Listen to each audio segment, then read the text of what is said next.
Bonjour à tous, je suis ravie d'être ici. Je voulais remercier le comité organisateur de m'avoir donné l'opportunité de raconter cette histoire ici. Donc effectivement, je suis Camille, je suis interne de biologie médicale au CHU de Bordeaux. Et aujourd'hui, on va revenir un petit peu sur des choses qu'on a abordées hier en épitranscriptum, puisqu'en fait, je vais vous raconter ce qu'on a trouvé au CHU et la description donc, d'une cohorte de patients présentant des variants PUS7. Donc PUS7, c'est un gène qui code pour une pseudohydrolate synthase, la pseudohydrolate synthase 7, qui est impliquée dans la pseudohydrylation des ARN. Donc c'est une modification post-transcriptionnelle de l'ARN qui correspond à une isomérisation de l'uridine en 5 ribosyl uracile, comme on le voit ici sur cette figure, cette isomérisation ici. Cette famille de pseudohydrolate synthase, elle comprend 13 gènes et il y en a 3 actuellement qui sont décrits en pathologie. Nous, la PUS7, elle va surtout concerner des modifications sur les ARN de transfert et les ARN messagers. Et donc, comme on l'a un petit peu mentionné hier, on va avoir un impact sur le base stacking et des créations de lésions hydrogènes au niveau de ces bases-là, ce qui va globalement conduire à l'augmentation de la stabilité de l'ARN et une augmentation globale de la traduction dans les cellules. Pourquoi on s'est intéressé à ce gène-là ? En fait, l'histoire elle a débuté avec la venue au CHU d'une petite fille de 6 ans qui s'est présentée avec un retard de croissance staturopondérale et un retard des acquisitions. Donc on avait un retard assez massif dans tous les paramètres de croissance au niveau du poids, de la taille et du périmètre crânien, comme vous voyez ici, avec une déviation standard assez importante. Une dysmorphie faciale avec ici, on peut voir sur l'image des oreilles basses implantées, un philtrum long lisse, une lèvre basse un peu tombante, etc.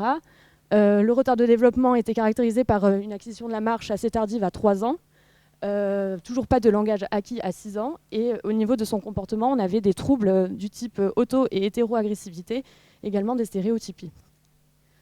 Donc cette présentation, elle a conduit à la réalisation d'un exome trio en 2018 qui est revenu négatif, et donc moi, je suis rentrée dans l'histoire un peu plus tard, au niveau de l'été dernier, en août 2021, où j'ai été mise sur un projet de relecture d'exome non résolu. Et j'ai trouvé 2 variants hétérozygotes composites dans ce gène-là. Un premier variant faux sens avec une perte d'une tréonine en 387 en méthionine, donc qui est située dans le domaine catalytique de la pseudohydrolate synthase et qui du coup était hérité paternel. Au niveau des arguments de fréquence, c'était un variant qui était peu retrouvé dans le génome AD, qui avait des scores de prédiction de pathogénicité assez importants. Et donc, on l'a rendu en classe ACMG, classe 4, probablement pathogène. Le deuxième variant était hérité maternel. De la même manière, il était quand même rare au niveau des bases de données. C'était un variant d'épissage avec perte de site donneur d'épissage avec des scores de prédiction assez forts à la fois sur SPIPE et SpliceAI, qui sont des outils que vous connaissez bien. Et on n'a pas encore eu l'occasion de le confirmer à la paillasse, mais c'est en projet. Et à l'heure actuelle, on l'a rendu ce variant classe 3 de signification indéterminée. Comment on a pu dire ça de PUS7 à ce moment-là, alors qu'à l'époque, on ne l'avait pas? C'est tout simplement qu'il y a des papiers depuis la première lecture qui sont sortis, notamment ce premier papier ici en 2018 de l'équipe de Schwartz, et également ces 2 autres. Et depuis que j'ai relu ce génome aussi, cet exome, pardon, on a 2 nouveaux papiers qui sont sortis qui nous ont permis de corréler du coup ce phénotype à ce gène. Donc au niveau de la littérature, les variants qui étaient décrits étaient essentiellement des variants faux sens homozygotes, des non-sens homozygotes, donc avec des frame shift ou des codons stop prématurés. Ils ségrégeaient dans des familles d'union consanguine la plupart du temps, sauf le dernier papier en 2022. Et on remarque chez chacun d'entre eux un retard de croissance au niveau des différents paramètres, que ce soit la taille, le poids ou le périmètre crânien, assez constant. Hein. Au niveau du retard de développement, on avait une déficience intellectuelle dans 100% des cas, avec un retard moteur également, un retard de langage et des problèmes d'agressivité au niveau de 11 patients sur 12 de ce qui était décrit dans la littérature jusqu'à présent. À noter également qu'il y avait certains patients qui présentaient un trouble de l'audition. Donc, au niveau des variants décrits dans la littérature, vous les avez affichés ici en couleur. Donc, comme on l'a dit, c'était beaucoup de variants stop. Nous, on rapporte du coup 2 nouveaux variants, un faux sens qui est situé dans le domaine catalytique de la protéine et un nouveau variant d'épissage qui nous reste à caractériser. Donc, ça nous a donné envie de s'intéresser à ce gène-là, ce qui nous a conduit du coup à soumettre un gene matcher pour trouver des gens à l'échelle internationale, pourquoi pas, qui s'intéressaient également à ce gène-là. et qui nous a permis de rentrer, en contact avec plusieurs équipes sur le plan national et international pour décrire du coup au total 13 nouveaux cas dans la littérature. Donc c'est ces cas-là que je vais vous présenter. Donc, comme observé précédemment, on a des patients qui présentent un retard de croissance assez marqué, assez constant, encore une fois au niveau du poids, de la taille et du périmètre crânien. 100% des patients présentent une déficience intellectuelle plutôt marquée entre modérée et sévère. Un retard moteur également et un retard de langage dans 100% des cas. Parfois une hypotonie plus ou moins congénitale, mais ça c'est à préciser en affinant un petit peu les données. Et la plupart des patients avaient des problèmes comportementaux avec, dans 6 cas sur 11, des troubles à type d'auto- et hétéroagressivité. On remarque aussi que certains de nos patients avaient des troubles de l'audition plus ou moins modérés. Donc les nouveaux variants décrits, on les a ici. Il y a encore une fois beaucoup de variants stop avec des frame shift et des codons stop prématurés. On a aussi des variants missense comme le 387 qu'on avait chez notre patiente, qui a aussi été décrit dans la littérature, dans le papier de 2022 de Anne, ici, qui a été caractérisé d'un point de vue fonctionnel.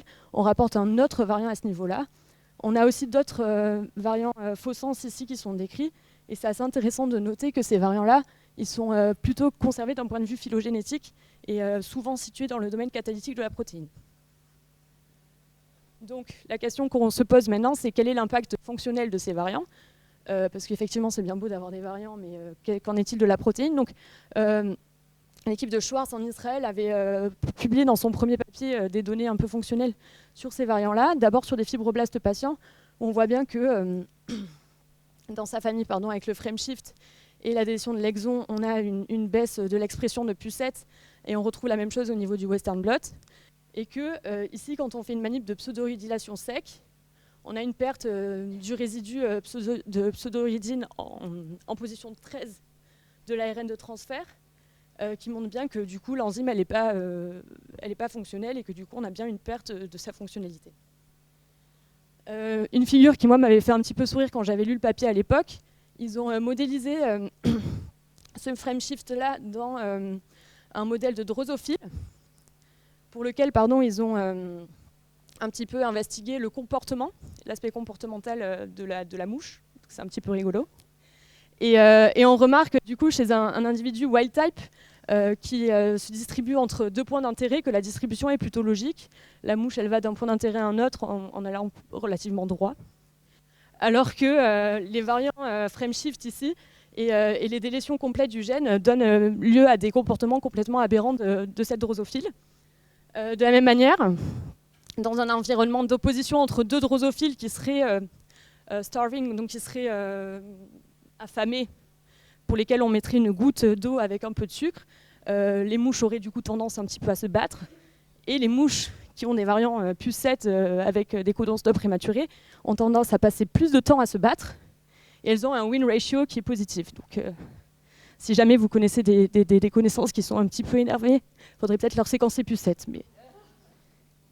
Non, tout ça pour rire et dire que ce papier nous a intéressés, qu'il y a une réelle expertise dans cette équipe-là, et que du coup on s'est mis en contact avec cette personne pour essayer de décrypter un petit peu plus les mécanismes physiopathologiques de ces troubles comportementaux et éventuellement aussi de ces aspects de croissance, etc. Parce que PU7 est un gène qui est plutôt ubiquitaire, donc qui est exprimé dans beaucoup de cellules, et on ne comprend pas bien ce phénotype qui est quand même assez redondant, comment ça se passe.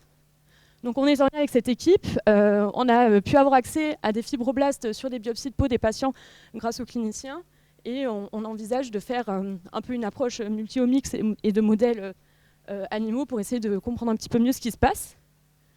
Donc si vous avez des variants éventuellement PU7 dans vos exomes à nous communiquer, et si vous voulez collaborer avec nous, n'hésitez pas à nous écrire à ces adresses mail ici, on sera ravis de vous répondre et de vous inclure dans l'étude.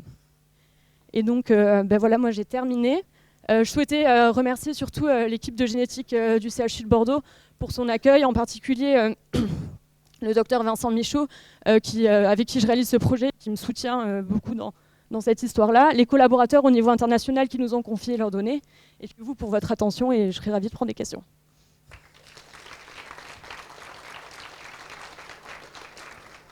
On l'aurait pêché par la méthode de la personne qui est présentée par...